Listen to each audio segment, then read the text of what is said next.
The fastest man in the world eats almost no carbs, not cuts back, not watches his intake. His chef builds the meals around keeping carbohydrate low, and Lyles has said himself that most of his plates barely contain any. For a sprinter, that should be a problem. Sprinting is explosive. Explosive work burns fuel, and carbohydrate is the fuel every nutrition guide tells you to load up on before you train. So either the man who ran 9.79 for Olympic gold has been getting it wrong for years, or the carbohydrate advice you've been handed was never written for your sport. By the end of this video, you'll know which one it is, and you'll know exactly when carbs belong on your plate. Start with what's verifiable. Lyles has used the same personal chef for years.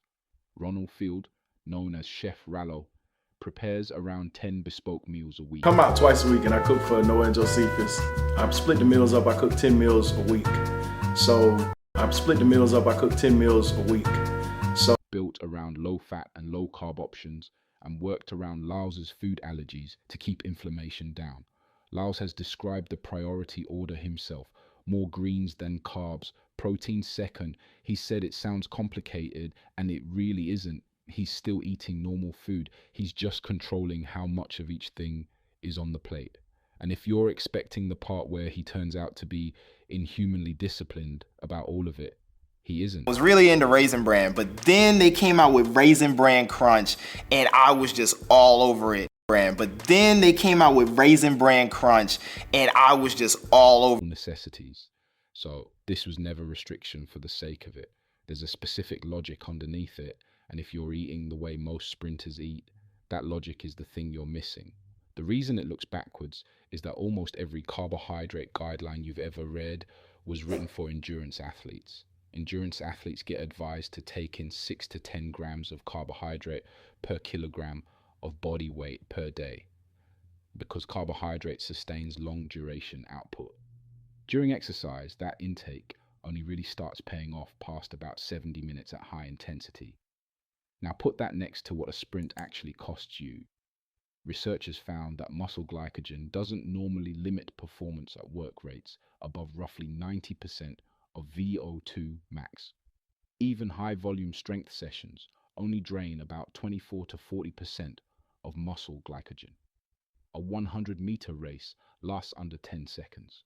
It runs on phosphocreatine, stored, immediate, and almost entirely separate from the glycogen tank a marathon runner spends 2 hours emptying, which is why sports science splits these athletes into two groups. Sprinters get classed as anaerobic athletes, needing a high-protein diet to drive muscle repair. Runners and cyclists are the aerobic athletes who prefer high carbohydrate to restore glycogen. Lyles' plate follows his sport's physiology. The pasta mountain advice follows somebody else's. But read that carefully, because this is where most people take the wrong lesson. None of it says carbohydrate is optional for you. It says the loading protocol is wrong. The nutrient isn't the problem, the timing is. So if you've been training like a sprinter and eating like you're loading for a marathon, the issue was never that you ate carbs. It's that they turned up at the wrong time, in the wrong amount for the session in front of you. I've put the timing side of this into a free nutrition blueprint: what to eat before a track session, what to eat after, and how it shifts on a rest day. It's free. Links in the description.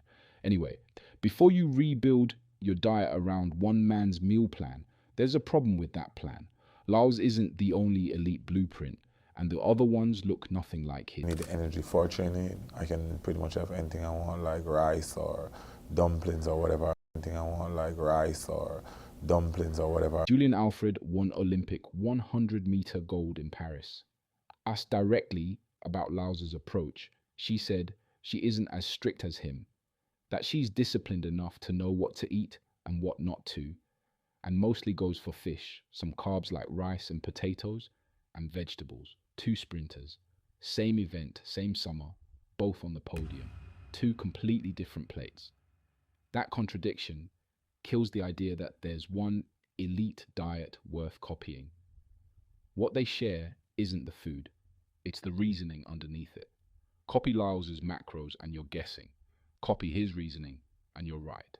You don't have a chef making 10 meals a week for you. You don't need one. Lyles trains up to 5 hours a day, so your carbohydrate needs are different. And relative to how strict he goes, yours are probably higher. 3 things to take from it. Protein goes first because that's what repairs the muscle damage sprinting causes. Vegetables go in volume because that's what supports recovery around it. And carbohydrate gets time to the session rather than loaded by default. Heavier around hard track work, lower on light days where it isn't doing a job. The fastest man in the world eating almost no carbs was never a mistake.